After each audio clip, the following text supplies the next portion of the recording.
John, what are your immediate reactions to the minister's speech?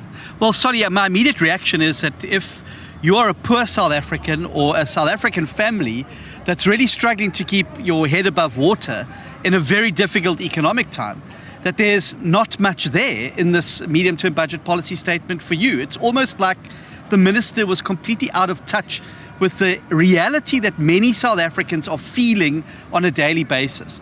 Families who are unable to put food on the table, who are unable to afford transport costs due to rising petrol prices, and who are really suffering under massively growing inflation and downward pressure on this, not to mention unemployment. So one would expect if you are a state-owned entity like Denel that got bailed out today, that you'd be very happy.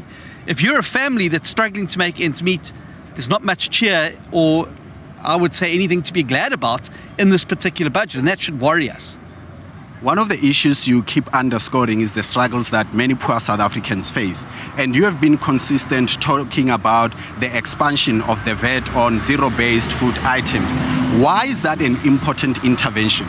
Well, our interventions that we focused on the MTBPS this year was how we could bring immediate relief to homeowners, to households on the ground. What were the interventions that a caring government would make that would be able to make life easier for you, the citizen?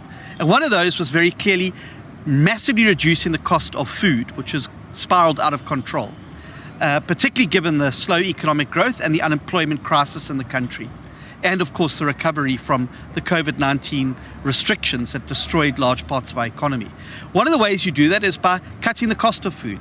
And one of the ways you can do that is by cutting the VAT on it. So one of the big interventions we made this year in proposals was removing VAT on bone-in chicken. That would immediately drop the price. It will mean that we could have a staple protein being able to be provided at a far cheaper price to ordinary South Africans. We did the costing on the basket of goods, which included baby formula, which included things like coffee, peanut butter, and other staples. And we showed very clearly that the net positive gain on that in terms of productivity and young students being able to study properly at school with food in their stomach far outweighed the negligible cost it would cost from cutting the VAT on that. These are the type of interventions we believe a caring government should be making. People at home do not eat ideology. They do not eat macroeconomic theory. They eat food that has spiraled out of control. They rely on transport where the petrol price has gone through the roof, and they rely on a government to intervene to assist them. This government has essentially sent the clear message today to ordinary South Africans struggling to keep their heads above water: we don't care, we're going to carry on regardless. One of the things, John, that you keep talking about, and it was even mentioned in your Straight Talk column, the latest one, is that it is important to chart South Africa on the path of economic growth. Why is that an important element for the country's economy? Because without economic growth, we're not going to have jobs, and we're not going to allow people to advance going forward.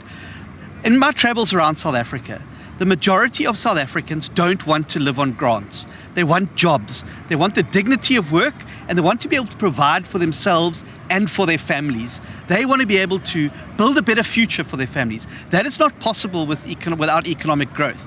And frankly, when we start talking about the 1.9% economic growth, which I think is in itself unrealistic, it's not enough to lift people out of poverty and into opportunity. It's not enough to unleash a jobs revolution in South Africa.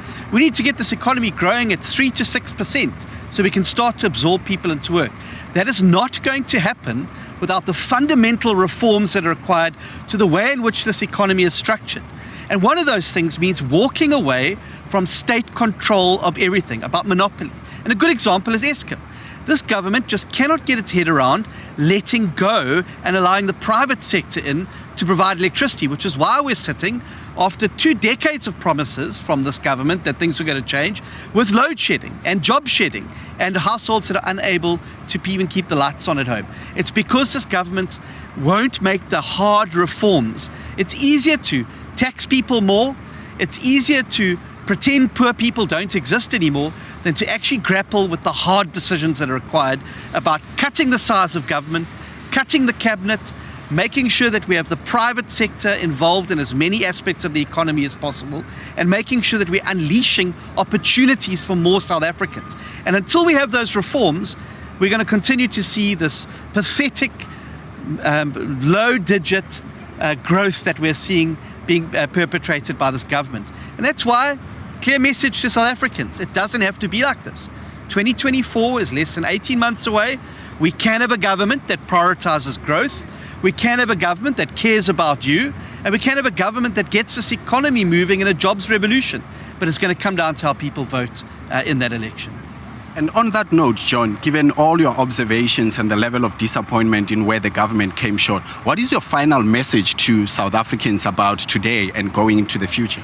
Well, if you were ever under any illusion that this government has run out of ideas, they've run out of money, and they've run out of plans to make a future for you and your family, today was it.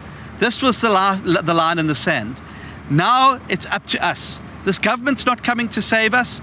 This minister's out of his depth. This government has run out of money. And worst of all, they've stopped caring about you, the citizen at home. It's time for us to take back the initiative. And it's time for us as citizens now to start working determinedly to building a better future. And that starts with getting rid of this government and punishing them at the polls. If you look around the country, the way citizens express their unhappiness with the government is by voting them out.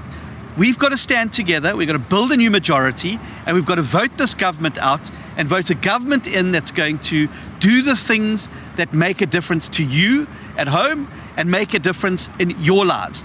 Not sitting, as we've seen today, with the endless streams of BMWs and endless numbers of cabinet ministers in and out of here who are pretending to be doing things that make a difference when in fact life's getting a lot harder for our people at home.